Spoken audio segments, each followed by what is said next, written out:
Amada Igreja, bom dia. Hoje vamos dar continuidade à nossa exposição na primeira epístola de João. Lembrando que da última vez nós já entramos no capítulo 2. Então hoje nós vamos estar a dar continuidade à exposição do argumento no apóstolo naqueles versículos. Apenas para vos recordar do argumento do autor até aqui, nós começámos por ver que no contexto daquela igreja haviam surgido falsos mestres. Eles estavam a rejeitar essencialmente a existência física de Jesus e a sua natureza divina. Rejeitavam que Jesus tinha de facto existido enquanto ser humano. E isso colocava entraves à realidade da salvação. Então é de modo a refutar estes ensinos e a combater esta falsa doutrina que o apóstolo vai escrever esta carta. Portanto, o propósito desta primeira carta de João é, no meio de toda esta confusão de ensinos que estavam a enganar, a desviar e a dividir a comunidade, distinguir aquilo que é a fé genuína, é deixar claro aquilo que o cristão vive e acredita. Então é com esta base, é com este fundamento que o argumento de João para a totalidade da carta é estabelecido.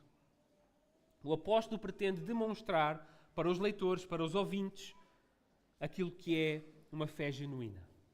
Portanto, no capítulo 1, o apóstolo vai reiterar o seu testemunho.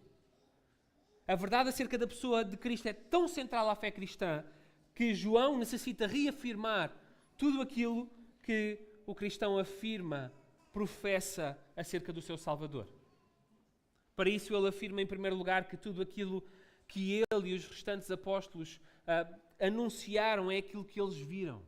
Lembram-se daquela linguagem no primeiro capítulo de aquilo que nós vimos, aquilo que nós ouvimos, aquilo que contemplamos e as nossas mãos apalparam? Esta linguagem que testifica que eles estavam diante de Cristo. Eles transmitiram aquilo que eles próprios testemunharam de forma ocular.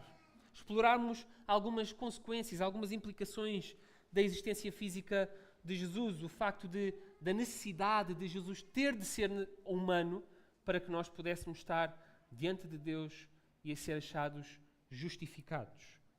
Portanto, o verdadeiro cristão, conforme apresentado pelo apóstolo, é todo aquele que confessa que Cristo é Deus eterno, mas que encarnou no nosso meio, foi tentado em tudo, tal como nós, para que pudesse ser nosso representante diante de Deus e assim garantir o nosso perdão e a nossa salvação.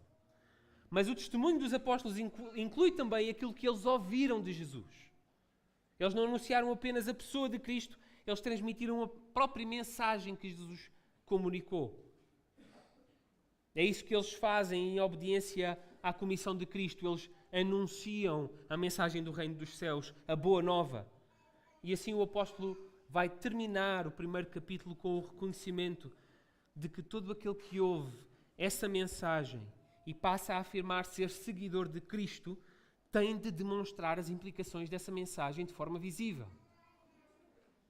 O verdadeiro cristão não permanece indiferente à mensagem do Evangelho e à ética do reino. O verdadeiro cristão é por ela transformado. Assim foi isto que vimos no começo do capítulo 2. Aquele que diz ter sido alcançado pela mensagem do Evangelho não vive de forma consistente, permanente e de modo obstinado no pecado. Pelo contrário, aquele que diz ter sido alcançado pela mensagem do Evangelho tem a sua vida cativa a Cristo, reconhece o seu senhorio, reconhece as suas ordenanças, os seus mandamentos e obedece-lhes. O que resulta numa ação vivida prática. E o apóstolo coloca para nós um exemplo concreto do modo como nos amamos uns aos outros. No modo como nos relacionamos. Portanto, nós poderíamos resumir o argumento do autor até aqui, dizendo que a genuinidade da fé é verificada quando a pessoa confessa Cristo como Senhor e Salvador, mas também quando anda na luz. É este o quadro que o apóstolo está a pintar para nós. É este os traços que ele tem vindo a colocar. E hoje nós vamos ver a pincelada que ele vai dar. Convido-vos então a que abram as Escrituras em conjunto comigo, em 1 de João capítulo 2. Hoje vamos estar a ler dos versículos 12 ao versículo 17. 1 João 2, 12 a 17. Mas o nosso foco em específico será os versos 15 a 17. Vamos ler tudo, vamos passar pelos versos 12 a 14, mas especificamente hoje, nos versículos 15 a 17. 1 João 2, 12, diz o apóstolo: Filhinhos, eu vos escrevo, porque os vossos pecados são perdoados por amor do seu nome. Pais, eu vos escrevo, porque conheceis aquele que é desde o princípio. Jovens, eu vos escrevo, porque venceste o maligno. Crianças, eu vos escrevi, porque conheceis o Pai. Pais, eu vos escrevi, porque conheceis aquele que é desde o princípio. Jovem, eu vos escrevi, porque sois fortes, e a palavra de Deus permanece em vós, e já venceste o maligno. Versículo 15. Não ameis o mundo, nem o que nele há. Se alguém ama o mundo, o amor do Pai não está nele. Porque tudo o que há no mundo, o desejo da carne, o desejo dos olhos e o orgulho dos bens, não vem do Pai, mas sim do mundo. Ora, o mundo passa, bem como os seus desejos, mas aquele que faz a vontade de Deus permanece para sempre. Até aqui. Enquanto cristãos, enquanto indivíduos que vivem neste mundo, nós afirmamos que somos peregrinos. Afirmamos que estamos neste mundo apenas de passagem. Afirmamos que estamos exilados. Estamos neste mundo, mas não pertencemos aqui. Somos de um outro reino. E afirmamos que somos então embaixadores. Que estamos neste mundo para representarmos o reino dos céus para as outras nações e para aqueles que nos rodeiam. E todas estas afirmações que nós fazemos acerca da nossa relação com o mundo em que estamos refletem, de alguma forma, o nosso reconhecimento de que o mundo em que vivemos está mergulhado em trevas, repleto de pecado e está distante de Deus. E isso leva-nos a viver a vida aqui de forma a não estarmos tão envolvidos com o mundo e com os seus interesses e com os seus afetos. E isto brota de um conhecimento não só experiencial, é algo que nós concluímos ao viver neste mundo, nós percebemos que este mundo de facto está mergulhado em pecado, mas acima de tudo parte de um conhecimento bíblico. As próprias Escrituras mostram-nos que existe uma tensão entre o cristão e o mundo, entre a descendência de Eva e a semente da serpente. E esta realidade também nos leva a reconhecer que o mundo precisa de luz. Este conceito de sermos embaixadores. Uma vez que o mundo jaz no maligno, é necessário dar a conhecer a verdade. E isso acontece essencialmente de duas formas. Em primeiro lugar, apresentamos a verdade através da nossa proclamação da Boa Nova, certo? À medida que esta proclamação vai reunindo aqueles que se convertem, aqueles que aceitam a luz de Cristo, esta luz vai ficando mais forte, vai alcançando mais vidas, vai brilhando com mais fervor. E em segundo lugar, ainda que nós não mergulhemos totalmente no mundo e nos seus interesses e nos seus afazeres, algo que nós fazemos é estarmos envolvidos em diversas áreas, nos nossos empregos, com as pessoas com quem nos vamos relacionando, de modo a que possamos exercer os valores da fé cristã, representando o reino na sociedade onde estamos inseridos, para abençoar aqueles que nos rodeiam, fazendo cumprir a promessa que foi feita a Abraão de que as famílias do mundo seriam abençoadas através da sua descendência. Mas, por outro lado, reconhecemos ainda que foi o próprio Deus que criou este mundo e que, por muito que ele esteja em todos os aspectos afetado pelo pecado, reconhecemos a existência de coisas boas. Reconhecemos que o mesmo Deus que criou o mundo criou determinadas coisas aqui que nós podemos usufruir, aproveitar e retirar algum prazer enquanto aqui estamos. Portanto, o mundo está todo afetado pelo pecado, mas não está totalmente afetado pelo pecado. Percebem a diferença? Nós olhamos para a criação, para a natureza de Deus, que Deus criou, e reconhecemos a sua glória, reconhecemos o seu poderio. Olhamos para o ser humano e reconhecemos nele a imago Dei, a imagem de Deus. Ou seja, apesar de estar afetado pelo pecado, o mundo continua a ser criação de Deus e a exibir os seus contornos positivos, certo? No entanto, de facto estão manchados, estão encobertos. O espelho está embaciado. E eu quero com isto afirmar que nós observamos no mundo em que vivemos uma dicotomia, uma realidade dupla. Por um lado, como o apóstolo João já mencionou, o cristão não ama o mundo, mas por outro lado, somos pelo Senhor Jesus ordenados a aqui estar. E face a esta dualidade que surge na nossa vivência aqui, nós muitas das vezes somos levados a pensar e a questionar, afinal de contas, como é que eu me devo relacionar com este mundo? Será que nos devemos isolar e afastar-nos o máximo possível de tudo e todos que não confessam o Cristo e não seguem os valores cristãos e não vivem de acordo com as Escrituras e vivermos numa bolha, tal como grupos menonitas e os Amish? Será que é assim que nós devemos viver? Portanto, nesta manhã, eu estarei a centrar-me nesta relação entre o cristão e o mundo, procurando, através do texto, classificar aquilo que é o mundo e perceber porque é que nos é dito para não o amar. E que resposta então nós devemos ter. O meu argumento é essencialmente que o cristão está no mundo, mas o cristão não ama o mundo. Os versículos que nós lemos são a conclusão deste pensamento, deste argumento que o autor começou no capítulo 1. A partir do versículo 18, João vai estar a falar sobre outros assuntos, ou melhor, a aprofundar os assuntos que ele já colocou. A primeira carta de João é muito repetitiva. João fala sobre o amor no início do capítulo 2, fala sobre o amor no capítulo 3, fala sobre o amor no capítulo 4. Então há temas que se vão aprofundando, tendo novas ênfases. Então nós, neste momento no capítulo 2, nós vemos o apóstolo essencialmente a colocar o último prego no caixão. João até aqui, de forma introdutória, vai caracterizar aquilo que é o cristão verdadeiro.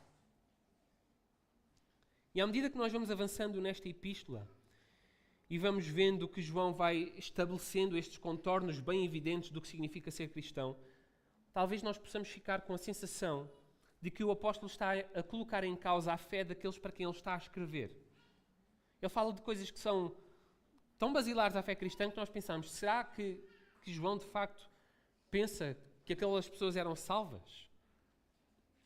E chegando aos versículos 12 a 14, esta questão é eliminada, é posta de lado. Neste conjunto de versículos, nós vemos o apóstolo essencialmente a reafirmar o seu propósito ao escrever esta carta. Observem que, ainda que ele mencione os pais, os jovens, as crianças, os filhos, algo que todos eles têm em comum é a sua fé em Cristo. Todos eles são crentes. Todos eles têm mantido firmes. Todos eles têm vencido o maligno. É isto que está em comum com eles. Ele usa estes termos diferentes, pai, crianças, jovens, para transmitir a ideia de que há pessoas diversas nesta comunidade, em diferentes etapas no seu percurso cristão. Há os pais, que já têm mais sabedoria, que já caminham há mais tempo. Há os jovens, que são mais recentes, e há as crianças, que acabaram de se converter. Mas todos eles permanecem firmes. Então o apóstolo não está a duvidar da sua fé. Essencialmente, então, João está a escrever para carentes. Algo que já tínhamos considerado antes devido à linguagem que ele está a usar. João não estaria a usar estas linguagens de luz e trevas para pessoas que são recém-convertidas. Para pessoas que não entendem bem a profundidade e o alcance da mensagem do Evangelho. Então o seu propósito é edificar a fé daqueles a quem ele está a dirigir-se. Ele edifica a fé destes irmãos ao refutar o falso ensino que estava a ser proclamado no meio daquela comunidade. Daí então o apóstolo ter tudo bem claro para que estes crentes se possam firmar nas verdades fundamentais da fé quando a coisa aperta. Assim, dirigindo-se aos crentes de forma clara, já no meio do seu argumento, João está agora a querer concentrar a atenção dos ouvintes num aspecto específico.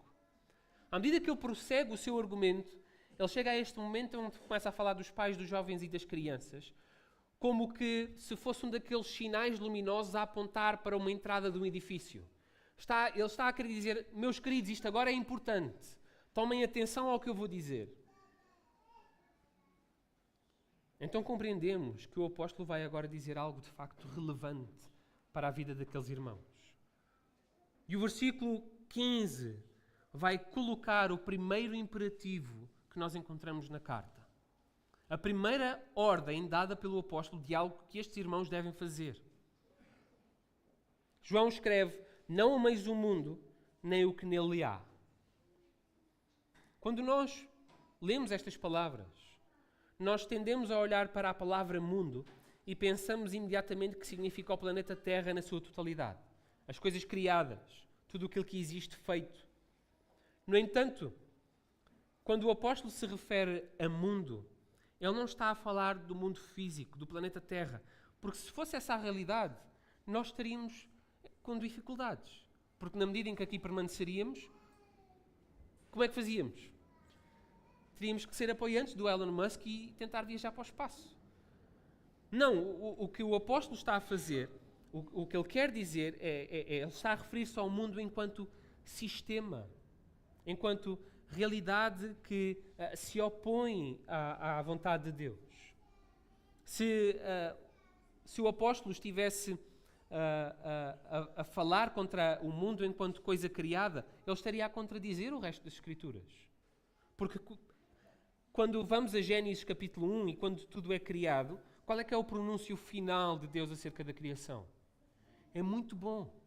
E ainda que a partir de Gênesis 3 nós tenhamos o relato da queda e o pecado entra no mundo e toda a criação a partir desse ponto geme, está em dor, está em sofrimento, toda a criação é afetada pelo pecado, mas mesmo depois desse episódio a criação continua a evidenciar a glória de Deus. Tanto que o salmista registra, por exemplo, os céus proclamam a glória de Deus. E além disso, o próprio apóstolo Paulo reconhece que através da criação é possível chegar ao conhecimento da existência de um Criador, de um Deus soberano sobre todas as coisas. E é por isso, é por essa realidade observável na criação, que Paulo diz que o ser humano é indesculpável. Porque é algo que está palpável, está visível para todos. Se a criação ficasse totalmente afetada, nós não iríamos ter como reconhecer a existência de um Deus. Estaríamos tão mergulhados, tão afetados pelo pecado, que não seria possível.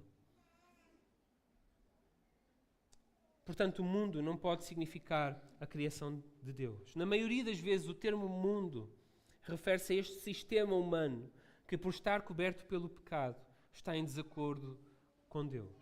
Quando lemos não ameis o mundo, João está a comunicar a ideia da ordem humana corrompida, seja nos sistemas sociais, seja nos sistemas económicos, políticos, etc. O autor está aqui a referir-se ao sistema de valores corrupto do mundo. O mundo é, então, a natureza humana caída a atuar no meio humano, moldando a estrutura da sociedade humana de acordo com as suas próprias tendências. É a natureza humana caída que faz o curso de pensamento, sentimento e ações humanas. É este reino da mente carnal que é inimizado contra Deus e não está sujeita à sua vontade, nem pode estar. Onde quer que esta mentalidade prevaleça, aí está o mundo presente. Agora, ao chegar no versículo 16, o apóstolo João vem então clarificar um pouco o que significa amar o mundo. É-nos dito: porque tudo o que há no mundo, o desejo da carne, o desejo dos olhos e o orgulho dos bens, não vem do Pai, mas sim do mundo. João vem-nos esclarecer o que significa amar o mundo com 3 aspectos que caracterizam esse amor: o desejo da carne, o desejo dos olhos e este orgulho dos bens. E ao fazer desta forma, ele está a comunicar a realidade profunda que o pecado tem na vida humana. O pecado afeta e domina de tal forma a humanidade caída que todo o ser humano que não é regenerado tem as suas mentes, o seu ser, as suas vontades, os seus afetos totalmente escravizados pelo pecado. Todo o seu ser é pecado. Todo o seu ser é afetado por esta tendência pecaminosa. O ser humano possui desejos pecaminosos, desejos da carne, são desejos excessivos por alguma coisa. É tão malévolo que nos leva a uma perseguição implacável para o saciar. estraga famílias, estraga relacionamentos. Neste contexto, João não está a falar de desejos físicos normais ou necessários. É certo que o nosso corpo, enquanto humano, tem as suas necessidades. Nós sentimos fome, nós sentimos sede. Mas não é isso que João está a falar. Os desejos da carne significam uma excessividade de qualquer coisa desejada. Talvez o primeiro exemplo que venha à nossa mente é o desejo sexual de forma excessiva. Mas pode ser também ainda um desejo excessivo pela comida, pela bebida. Tudo isso. Todas estas coisas que Deus cria e que são dadas para o ser humano sentir prazer e, à medida que sente prazer, glorificar a Deus, mas que o pecado vai deturpar a ordem das coisas. Nós já não sentimos prazer e glorificamos a Deus, nós sentimos prazer e queremos mais. Para quê? Para satisfazer o nosso desejo. O mundo deturpou os desejos e os prazeres que são dados por Deus. No Sermão do Monte, o Senhor Jesus refere-se, a certo momento, aos olhos do nosso corpo como sendo a candeia para o corpo. Conhecem a passagem? Os nossos olhos, diz Jesus, são a porta de entrada para os nossos corações e para as nossas mentes. Agora lembrem-se. Lembrem-se do episódio com Eva, quando a serpente está a falar com ela e ela olha para a árvore. E o que é que o texto bíblico diz? Que ela olha para a árvore e de facto ela vê que era agradável aos olhos. E outro exemplo que é muito familiar para nós é que num dia bonito de sol, digo eu, temos o rei Davi que vai ao terraço do palácio e ao tentar ver o que é que se está a passar nas proximidades, ele vê uma mulher que está a tomar banho. Mas ele não desvia os olhos. Os seus olhos permanecem fixos naquela pessoa por tempo demasiado. E o resto nós conhecemos bem. À medida que vivemos num mundo pecaminoso e à medida que testemunhamos de pecado e à medida que nós somos ainda influenciados por estes desejos pecaminosos, o nosso corpo é atraído, é seduzido para pensamentos e ações contrárias à vontade de Deus. Somos levados pelo mundo e pela nossa tendência carnal a buscar e a procurar estes tesouros na terra, centrando então a nossa esperança, a nossa alegria, as nossas aspirações em coisas que satisfazem temporariamente. E porque satisfazem temporariamente, nós estamos constantemente a correr atrás delas. Assim ainda somos dominados pela inveja, pela cobiça e por paixões sexuais. Deixamos de ser gratos por aquilo que Deus nos dá e começamos a olhar para a galinha do vizinho e a perceber que a galinha do vizinho é mais gorda. E não ficamos satisfeitos com a nossa. Então, das duas uma, ou roubamos a galinha do vizinho ou matamos o vizinho. É este o extremo que o pecado nos leva. E isto resulta no quê? No orgulho dos bens. Traduzido literalmente do original, é uma ostentação da vida. Relaciona-se aos desejos pecaminosos que chamam a atenção para nós próprios. Para o indivíduo. Também se refere ao nosso próprio hábito de nos gabarmos de nós mesmos. John Stott vai fazer a seguinte afirmação. A soberba da vida é uma arrogância ou uma vanglória relacionada com as circunstâncias externas de alguém, seja a riqueza, ou a posição, ou o vestuário, ostentação pretensiosa, o desejo de brilhar ou de ofuscar outros com uma vida de luxúria. Estes desejos e orgulho não é algo que provém de Deus. É isso que João nos está a dizer. São tentações de um mundo ímpio, de um mundo caído, do mundo que está em pecado e que está distante de Deus. É por isso que uma pessoa que é marcada pelo amor ao mundo não tem o amor de Deus em si. Ora, se tu percebes que na tua vida sentes mais um amor pelas coisas do mundo, eu quero chamar a tua atenção para as palavras do apóstolo. Porque ele de seguida vai dizer que o amor do Pai não está nele. Ele não diz o amor do Pai está parcialmente nele. Não. Ele diz o amor do Pai não está nele. Estas palavras não são novas. À medida que João vai pintando esta imagem do verdadeiro cristão, ele vai simultaneamente fazendo ou traçando aquilo que um cristão não deve de ser, ou aquilo que um cristão não é. Assim ele já disse que aquele que anda em trevas não pratica a verdade.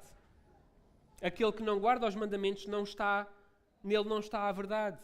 Que aquele que odeia o seu irmão até agora está em trevas. João reconhece que não existe um meio termo. Conseguem acompanhar o argumento dele até aqui? O apóstolo João está fundamentalmente a afirmar que se alguém se diz cristão, mas ama o mundo enquanto sistema, há algo de errado.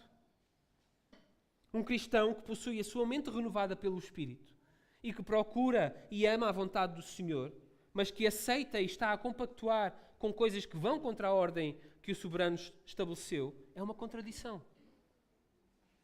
Porque Cristo, tornando-se como um de nós, morrendo na cruz, Ele paga o preço que deveria ter sido pago por nós.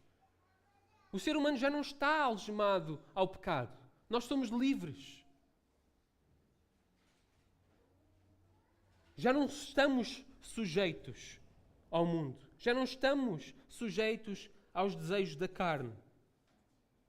Portanto, não existe tal coisa de um cristão com um pé na fé e o outro no mundo. Isso não existe. Ou se está dentro ou se está fora. Não há muro. Não há meio termo. No que diz respeito à vida humana, não há neutralidade. Ou é condenação eterna ou é vida eterna. Ponto final. Viver no mundo e viver na luz são então duas coisas opostas. São forças que se repelem, são opostos que não se atraem. Não é possível a sua coexistência. Não é possível servir a dois senhores. Não podemos prestar devoção a Deus e manter os nossos desejos carnais em simultâneo. Portanto, se tu pensas que estás a viver com um pé na luz e com outro pé nas trevas, e que está tudo bem, que a salvação é garantida para ti e que não tem qualquer problema, observa com cuidado. Porque na realidade tens os dois pés nas trevas. Porque se é impossível amar a Deus e ao mundo, é porque nós temos de estar num lado só e não nos dois. Se tu estás no mundo, o texto de 1 de João é claro. O amor do Pai não está em ti e até hoje permaneces nas trevas. O texto não diz que está parcialmente em ti. Não está em ti. Agora, nos filhos de Deus, existe um desejo constante por permanecer perto de Deus. Um desejo constante de estar em observância aos mandamentos de Cristo. Um desejo constante de olhar para Ele e de reconhecer que Ele nos libertou dos efeitos do pecado. Um desejo constante de estar em adoração a Deus por causa de Cristo, por aquilo que Ele alcança. Agora, João, quando está a escrever estes versículos, a partir do versículo 15, ele não está a dizer que não é possível ao crente ser seduzido pelos desejos do mundo. Ele está a exortar aos irmãos, de forma imperativa, a não amar o mundo. O que significa, então, que é possível o ser humano, o Filho de Deus, ser seduzido pelas tentações que existem neste mundo. No entanto, apesar da realidade de ainda sermos pecadores, existe uma diferença em nós. E essa diferença é que, apesar da sedução e apesar da carne continuar a militar contra o espírito, e infelizmente nós cairmos nessas seduções de forma bastante frequente, nós não permanecemos nelas de forma constante. Essa é a diferença entre nós e aqueles que estão no mundo. Enquanto que os que estão no mundo continuam a amar o mundo e não conhecem outro amor a não ser o amor pelo mundo, o cristão, por amar a Deus acima de todas as coisas, porque por causa daquilo que Cristo alcançou, quando nos achamos no lodo, nós não queremos permanecer no lodo. Além disso, o próprio Espírito que está em nós, que é enviado porque Cristo entrou em petição a Deus para enviar o Espírito, vai estar a militar contra os nossos desejos carnais. Vai querer estar a levar-nos em arrependimento a Deus. Vai estar a acusar-nos quando nós estivermos em pecado. Então essa é uma certeza e é uma esperança para nós. É um descanso. Mas isso não nos escusa de fazer também a nossa parte. Responsabilidade humana, como vemos na escola dominical, correto? Portanto, se o amor do Pai não está em nós e nós não estamos nele, nós estamos de facto mortos. Espiritualmente mortos. Significa que nós estaremos eternamente afastados de Deus. Se amar o mundo é estar em oposição a Deus, a morte, então, é uma consequência que se aplica. Estarás eternamente impossibilitado de estar diante de Deus, na presença de Deus, a usufruir dos seus atributos na eternidade. Portanto, o apóstolo João apresenta claramente o que é um homem que vive no mundo e que ama o mundo. E diante desta imagem, eu questiono, será que compensa? Será que vale a pena? Sabendo que existe um fim certo à nossa vida neste mundo físico, neste mundo de pecado, sabendo que este mundo passará, será que compensa? Passamos a nossa vida inteira a perseguir coisas vãs. Acumulamos bens materiais, corremos atrás de dinheiro, atrás da reputação acima de todas as coisas. Para quê? Enquanto corremos atrás desse vapor, como o autor de Eclesiastes diz, nós estamos simultaneamente a distanciar-nos de Deus. Nós passamos vidas a correr atrás do vento e no fim da nossa vida qual é o resultado? Nós vamos e tudo o resto fica. A única coisa que nós levamos connosco é a nossa inesculpabilidade. Vamos ser achados diante de Deus culpados por termos vivido uma vida distantes de Deus. Então eu pergunto, valerá a pena? Meus queridos, se dão convosco mesmos a percorrer uma vida atrás destas coisas, saibam que existe uma solução. Saibam que em Cristo há liberdade. Saibam que já não estão cativos ao pecado, porque Cristo morreu na cruz e pagou o preço que devia ser pago. Ele é a nossa esperança. Ele é a nossa alegria. Neste mundo caído de prazeres que não satisfazem, Cristo é o único que verdadeiramente satisfaz. Agora, ao vivermos neste mundo, ao observarmos como a injustiça parece ser preferida à justiça, ao observarmos como a maldade é preferida à bondade, onde o ódio até parece ser louvado e aplaudido, nós poderemos ser tentados a colocar em causa a bondade do nosso Deus e a sua proteção para connosco. Não é? Afinal de contas, nós tentamos viver de acordo com a sua vontade, nós tentamos proclamar a boa nova de salvação para aqueles que estão perdidos. E aquilo que é resultado para as nossas vidas é, somos perseguidos, somos injuriados, sofremos.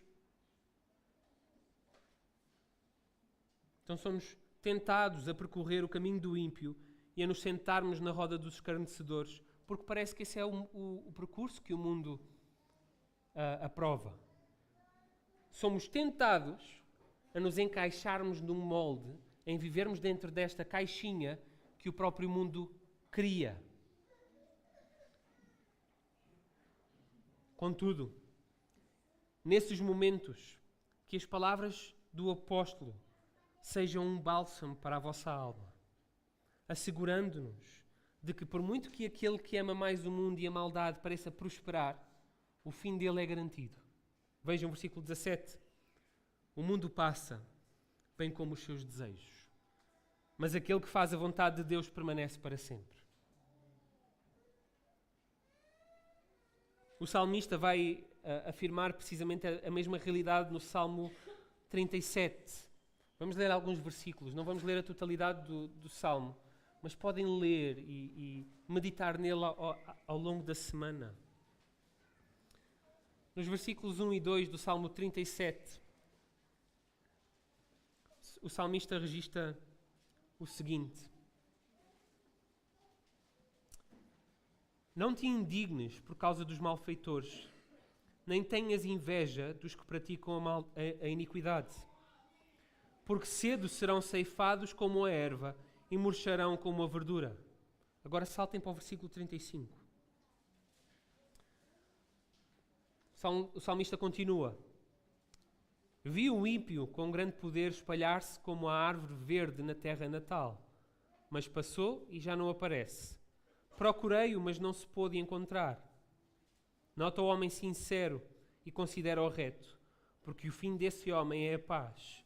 Quanto aos transgressores, serão à uma destruídos, e as relíquias dos ímpios serão destruídas. Mas a salvação dos justos vem do Senhor. Ele é a sua fortaleza no tempo da angústia, e o Senhor os ajudará e os livrará. Ele os livrará dos ímpios e os salvará, porquanto confiam nele. Nos momentos em que nós somos tentados a viver de acordo com o mundo, por causa das dificuldades que assombram a nossa vida, que nós sejamos recordados de que as coisas do mundo passam, bem como os seus desejos. Mas aquele que faz a vontade de Deus permanece para sempre. O pecado vai ter um fim, mas não é só o pecado que terá o fim, é um mundo em conjunto com as suas coisas. Novos céus e nova terra serão criadas. E aqueles que caminham de acordo com a vontade do mundo, os desejos do mundo, terão o seu fim também. Este novo mundo que será criado será isento de pecado. Só entra quem tem o selo da salvação.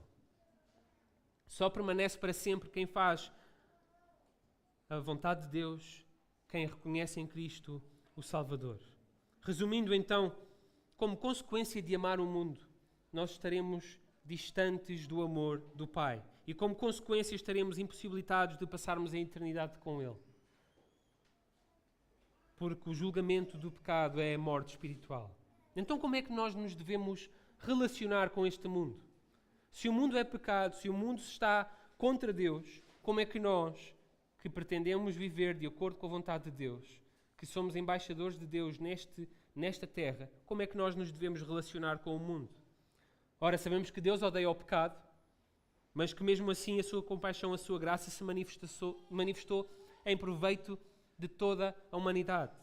Como relata o Evangelho de João, Deus amou o mundo de tal maneira que Ele envia o seu Filho unigênito para que todo aquele que nele crê não pereça, mas tenha a vida eterna. A promessa feita a Abraão é que através da sua descendência todas as famílias do mundo seriam benditas, abençoadas.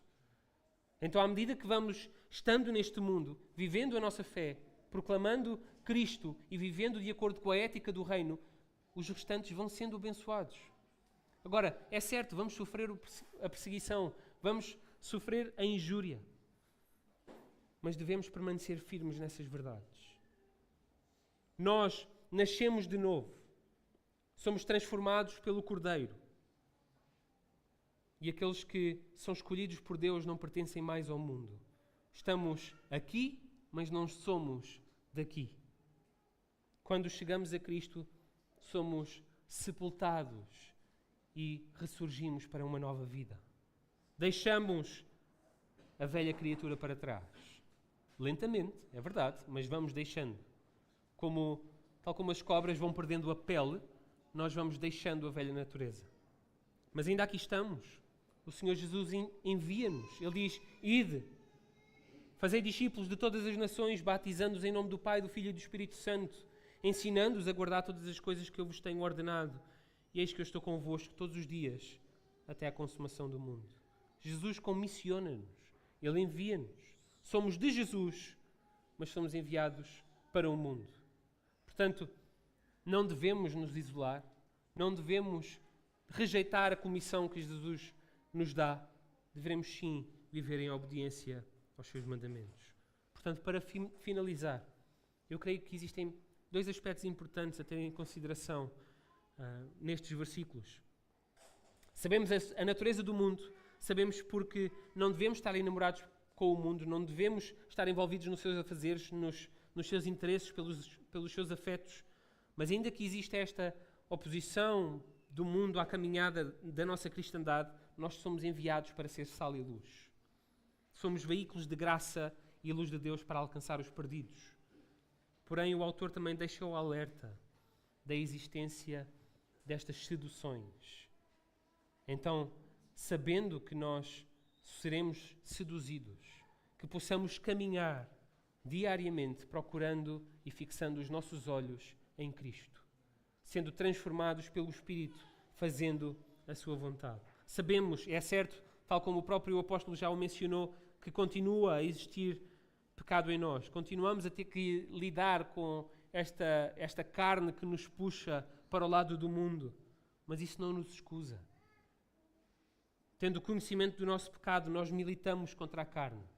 E devemos procurar a reconciliação com Deus. Então a minha exortação, para terminar neste momento, é: procura ao Senhor. Estás no mundo, confessa-lhe. Procura a sua libertação. Ele guiará a tua vida. Ao longo destes capítulos, o apóstolo foi estabelecendo então um contraste entre aquele que é verdadeiramente cristão e aquele que não é cristão. E aqui, ao apresentar a relação que o verdadeiro cristão tem com o mundo, ele dá a última machadada. Ele vem demonstrar que de facto existe uma diferença. O cristão está no mundo, mas não ama o mundo. Dando continuidade ao seu argumento, ao longo destes versículos, João está essencialmente a afirmar que uma evidência da salvação de alguém é a sua transformação. Alguém que é salvo não permanece cativo aos desejos deste mundo. Portanto, que o Senhor nos ajude a sermos renovados, a ser transformados de acordo com a sua vontade. Vamos terminar com uma palavra de oração.